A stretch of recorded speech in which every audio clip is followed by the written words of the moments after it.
pit.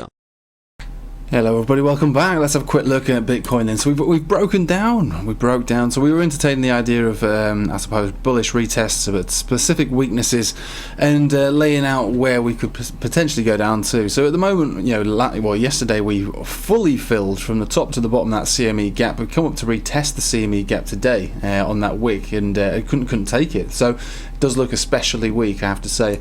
And we were talking yesterday about how the money flow index has been, especially high for the daily, so coming up quite high, inviting sells, liquidity being high when the money flow index is up here. So a good time for anyone to make or take some profits. But that was just based on the daily, so the daily can only go so far. But as far as it's concerned right now, it's almost filled all of these areas of support, just gone straight through them, nuked basically. Almost a couple of weeks worth of price action just gone in an instant. Never mind, we've still got this area down here about 38,600 where we could potentially find a reversal, or at least just a decent bounce. But for the moment, definitely looks weak. Negative cross on the MACD, snaking down on the RSI. Money flow index is still quite high, suggesting that if people did want to sell, and if there was opportunity to sell, then this is still an opportunity to get some decent money for your Bitcoin until it comes down lower. That's basically what it would suggest. Weakness is implied at the moment. So let's go to the 4 hourly. There's a little bit of hopium based on the 4 hourly. The 200 simple moving average, for what it's worth, to me, I generally don't hold too much weight on the 200 simple, but it is being tested and offering some support at the moment. But to be honest, for me and for the majority, if not all crypto, exponentials, especially on the higher term timeframes, are the best source of support resistances. And this is basically just it's just a moving average, which probably coincidentally is holding at the moment. But it is there, and it has had a reaction here and here, but it could just be coincidence.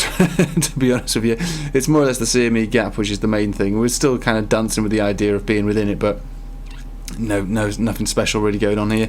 We look over here. We're creeping towards the oversold area on the RSI, which again doesn't mean anything.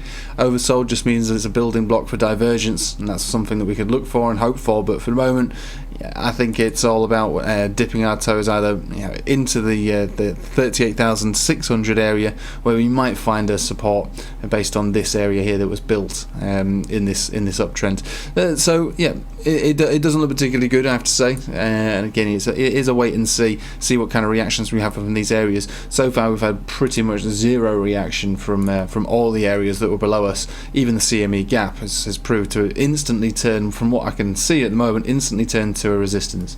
No big deal. We were talking about how March is going to be the main time to think about getting stuck in for some serious long-term opportunities.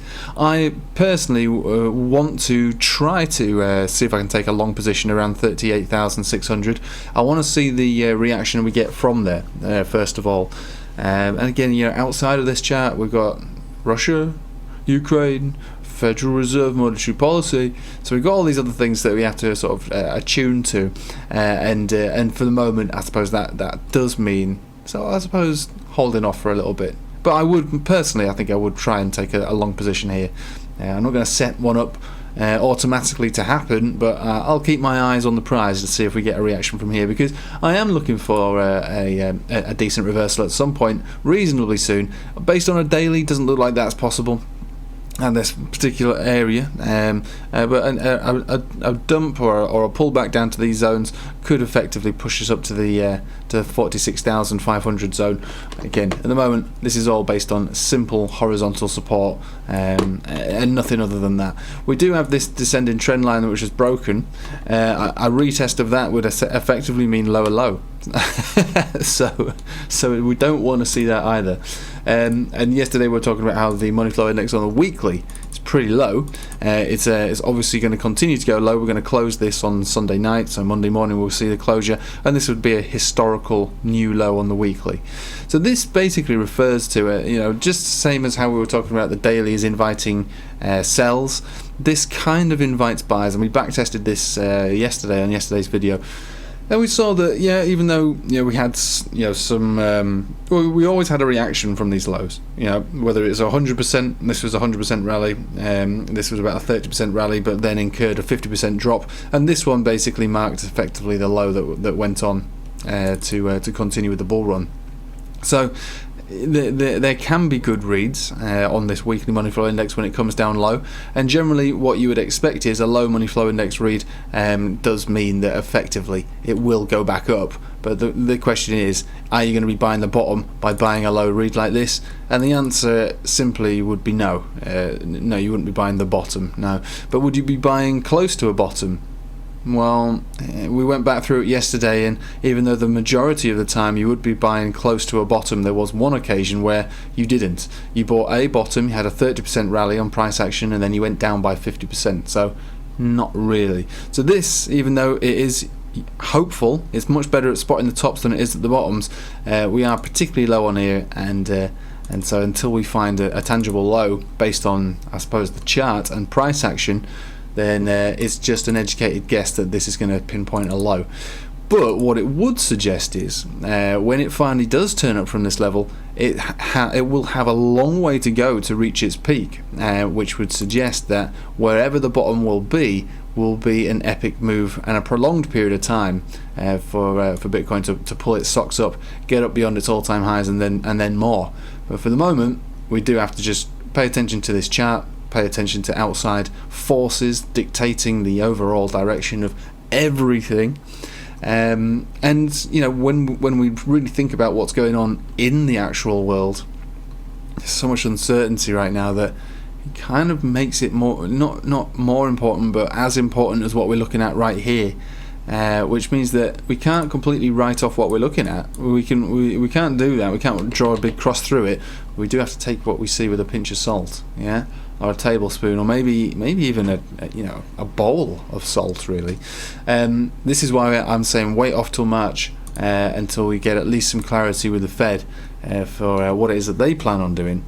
And at least that'll be some form of clarity to how we can make the use of these charts and look for prolonged, or not prolonged, but decent sustainable moves up.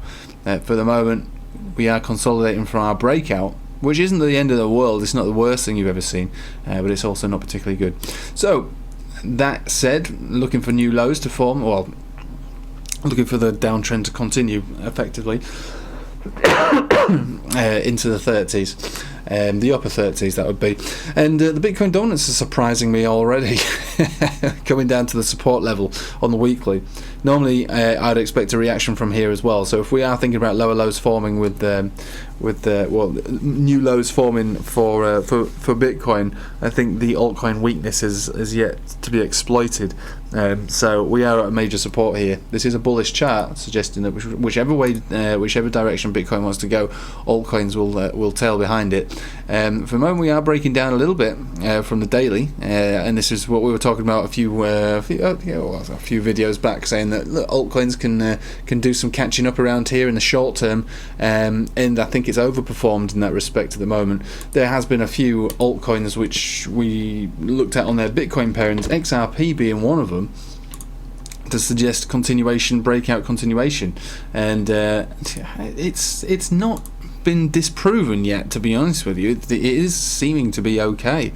We had a decent signal on this one for a continuation drive on its Bitcoin pair, and that based on this chart as it looks right now, still doesn't appear unlikely. So XRP could still be one of those coins which outperforms Bitcoin, whichever direction it wants to go. It still looks okay to me. So it's not, when we're looking at the Bitcoin dominance, it is mostly a guide, and obviously coins with lower market caps, a lot of stuff on KuCoin, for instance, it's definitely things with bad looking charts versus their Bitcoin pair especially, probably going to get wrecked.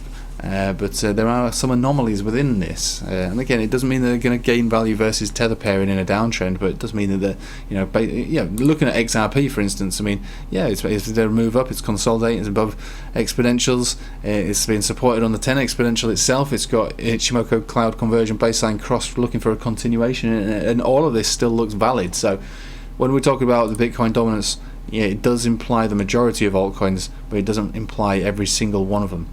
So that's pretty much all there is for you today. It is still very much like yesterday. Wait and see which support, if any of them, hold. 38,600 being a pretty decent opportunity for a decent, at least a relief bounce, if not finding a potential bottom. You know, still forming what could be considered, you know, a higher low, but you know, based on every other aspect of the chart outside of the weekly, it looks pretty awful. So I'll leave it with you there, guys. Thanks for watching. Hope you have a nice day, and take it easy.